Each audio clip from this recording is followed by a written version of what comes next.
அருமை தமிழர்களே, சிவகுமாரின் அன்பான வணக்கங்கள். பல கல்லூரிகள் பள்ளிகள்லாம் இப்போ மோட்டிவேஷன் அப்படின்னு ஒரு லெக்சர் தரத்துக்காகவே எங்களை மாதிரி பேச்சாளர்களே அழைப்பார்கள். அடுத்தவர்களுக்கு ஊக்கம் தந்து உற்சாகம் தந்து தான் எடுத்துக்கொண்ட வேலையை சிறப்பாக செய்வது அப்படின்றதுக்கு என்னென்னலாம் வழிமுறைகள், அப்படி உற்சாகத்தோடு இறங்கி செய்தவர்கள் தான் சாதனை செய்திருக்கிறார்கள். இந்த மாதிரி விஷயங்கள் எல்லாம் எடுத்து சொல்லுகிறதற்கான அடிக்கடி வாய்ப்புகளை உருவாக்க வேண்டும். தினம் வாத்தியார் வருவார், பாடம் நடத்துவார், அவர் பாட்டுக்கு சிலபஸை கவர் பண்ணுவார், டெஸ்ட் வைப்பார், மார்க் போடுவாருன்னு இருந்தால் அது படிக்கிற பிள்ளைகளுக்கு ஒரு உற்சாகம் தராது. இந்த செக்குமாடு வேலைம்பாங்களே, அதே மாதிரி சுற்றி வந்துக்கிட்டே இருக்கிற மாதிரி இருந்தால் அது மனம் கொஞ்ச காலத்தில் அந்த ஈர்ப்பை இழந்து விடுகிறது. அதனால் எப்படியெல்லாம் ஊக்கமும் உற்சாகமும் தர முடியுமோ அப்படியெல்லாம் தருவதுன்றது இப்போ நவீன கல்வி முறையில் ஒன்றாகிவிட்டது. பல அலுவலகங்கள் நிறுவனங்களில் கூட அப்படிப்பட்ட பேச்சாளர்களை அழைக்கிறார்.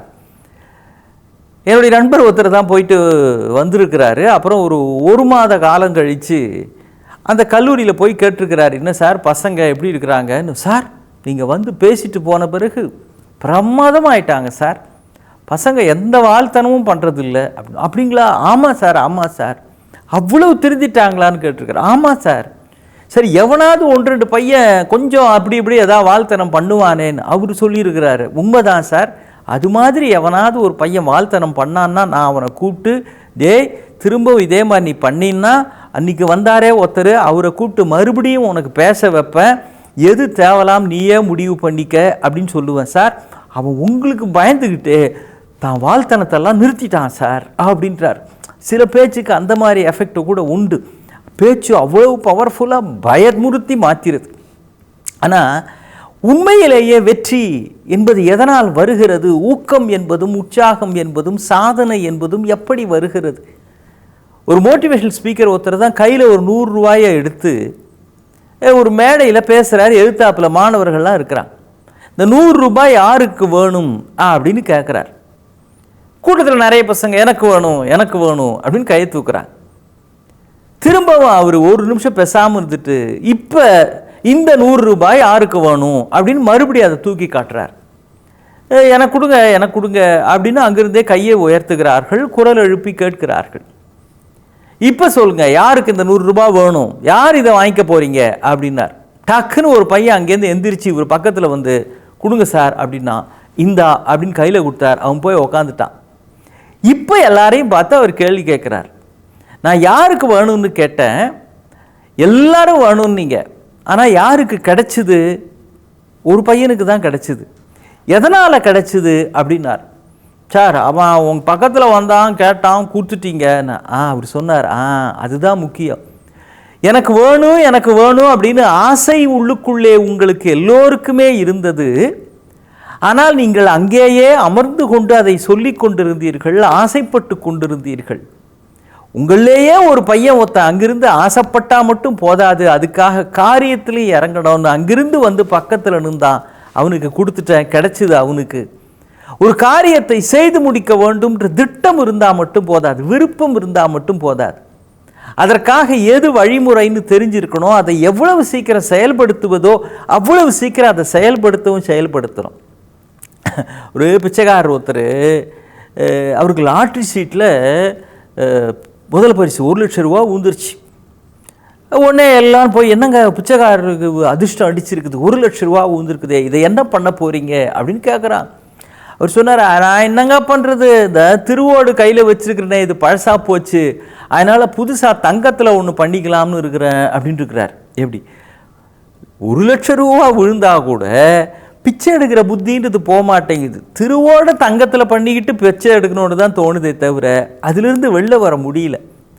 அப்போ புத்தி இருந்தாலும் மட்டும் செயல்பட்டாலும் மட்டும் போதாது, சரியான வகையில் பயனுள்ள வகையில் எதிர்காலத்துக்கு உத்தரவாதம் தருகிற வகையில் செயல்படுவது அப்படிங்கிறது தான் நிகழ்காலத்தை மகிழ்ச்சி உள்ளதாக மாற்றும், எதிர்காலத்தை பாதுகாப்புள்ளதாக மாற்றும். ரெண்டுமே முக்கியம் இல்லையா?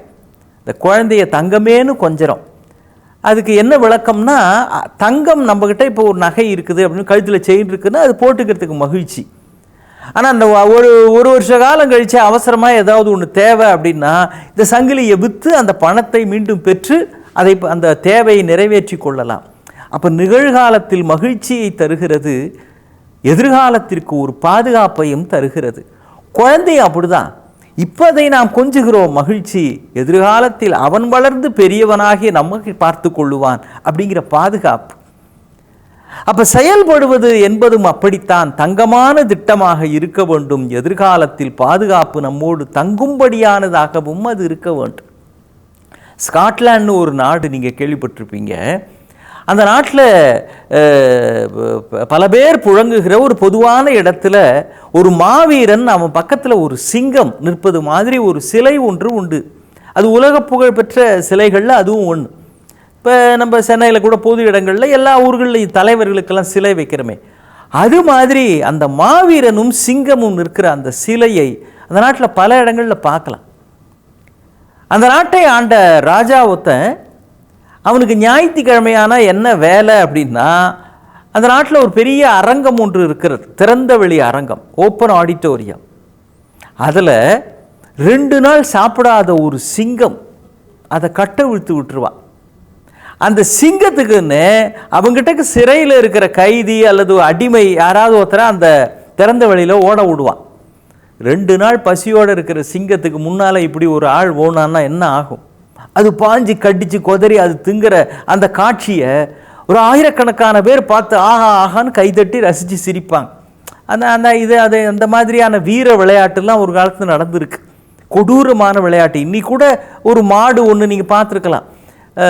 அந்த நாடுகளில் அந்த மாடு பிடிச்சு அதை அப்படியே அது பேரில் அம்பு போட்டு கடைசியில் அது கத்தியால் குத்தி அது கீழே உழுந்து ஒரு சிவப்பு துணி ஒன்றை வச்சு அதை வேணுன்ட்டே மிரள விட்டு, அந்த மாதிரியான வீர விளையாட்டுன்னு அதற்கு பெயர் வைத்திருக்கிறார்கள். என்ன வீரமோ தெரியல. சரி, அது ஒரு பக்கம் இருக்கட்டும், அது அவங்க நாட்டு விளையாட்டு. இந்த ராஜா அது மாதிரி செய்கிறார்.